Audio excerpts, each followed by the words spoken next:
Hi అండి, welcome to my channel.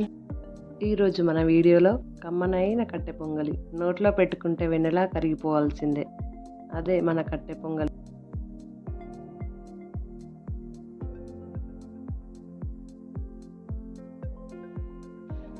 ముందుగా stove on చేసి కుక్కర్ పెట్టుకుందాం. అది హీట్ అయ్యాక 1 కప్ పెసరపప్పు వేసి లైట్గా వేయించుకోవాలి. ఇలా పప్పు మాడకుండా మంచి కలర్ వచ్చేదాకా వేయించుకోవాలి. ఇలా వేగినాక పెసరపప్పు ఒక గిన్నెలోకి తీసుకుందాం. మనం ఏ కప్పుతో అయితే పెసరపప్పు తీసుకున్నామో అదే కప్పుతో 1 కప్పు దాకా బియ్యం వేసుకోవాలి. ఇప్పుడు బియ్యం పెసరపప్పు ఒక బౌల్లోకి తీసుకొని వాటర్ పోసి 2-3 సార్లు బాగా కడిగి పక్కన పెట్టుకుందాం. ఇప్పుడు స్టవ్ ఆన్ చేసి కుక్కర్ని తీసుకుందాం.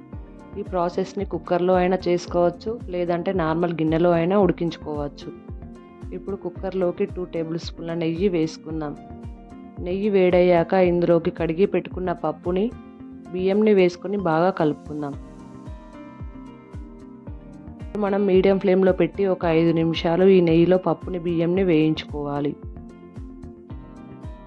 ఇలా నెయ్యిలో రైస్ని, పప్పును వేయించడం వల్ల మనం చేసే కట్ట పొంగలికి మంచి ఫ్లేవర్ వస్తుంది, అలాగే టేస్ట్ కూడా వస్తుంది. దీన్ని మాత్రం మిస్ చేయొద్దు. ఇప్పుడు దీంట్లోకి 7 కప్పుల వాటర్ పోసి మీడియం ఫ్లేమ్లో 4 విజిల్స్ రానివ్వాలి.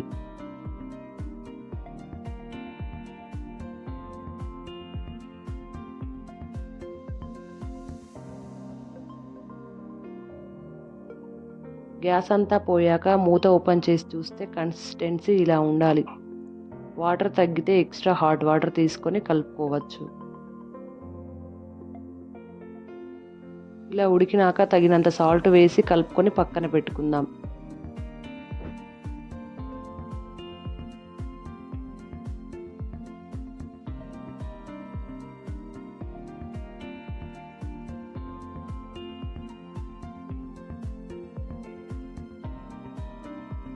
ఇప్పుడు స్టవ్ ఆన్ చేసి ఒక బౌల్ పెట్టుకుందాం. అందులో ఏ కప్తో అయితే రైస్ తీసుకున్నామో అదే కప్తో 1/2 కప్ నెయ్యి వేసుకుందాం.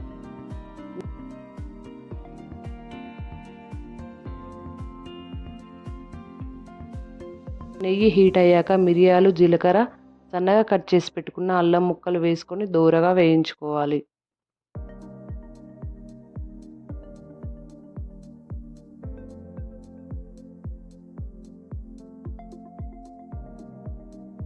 ఇందులో కట్ చేసిన పచ్చిమిర్చి, జీడిపప్పు, కరివేపాకు, 3 ఎండుమిర్చి వేసి ఫ్రై చేసుకోవాలి.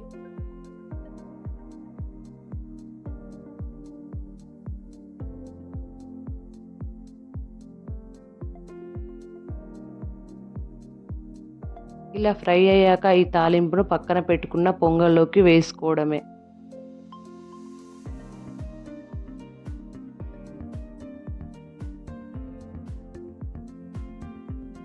ఇలా అంతా కలిపేసుకొని వేడివేడిగా సర్వ్ చేసుకోవడమే.